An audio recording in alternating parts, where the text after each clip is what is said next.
கிருஷ்ணனும் போன பாட்டுல ஆற தழுவணும் அவ்வளவுதானே, தழுவிக்கிறேன்னு கொஞ்சம் முகத்துல வேண்டா வெறுப்பா மனசுல கொஞ்சம் கோபத்தையும் வச்சுட்டு, என்னடா இது இந்த அம்மா எப்ப பார்த்தாலும் இப்படி லேசா தழுவிண்டா லேசா தழுவினேங்கிறா, ஆற தழுவினா அதுக்கு ஒரு குத்தம் சொல்றா, சரிதான் போ நன்னாவே கட்டிக்கிறேன்னு இப்படி வேண்டா வெறுப்பா கட்டின்றானா.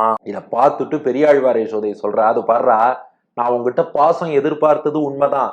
ஆனா அந்த பாசம் என்பது உன் மனத்திலிருந்து எதிர்பார்க்கிறேனே ஒழிய நீ வெறும் உடல் ரீதியாக காட்டக்கூடிய பாசத்தை நான் விரும்பவில்லை. உன் மனசுலேருந்து எதிர்பார்க்கிறேன்.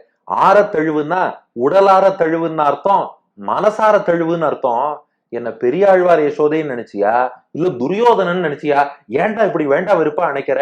நான் சொன்ன உதாரணம், கம்சன் அரண்மனையில வேலை பார்க்கிற அந்த கூனி திரிவக்ரா சந்தனம் கொடுத்தப்போ அவளை ஆசையா அணைச்சிண்டு முதுக நிமிர்த்தி விட்ட, அதைத்தானே சொன்னேன்.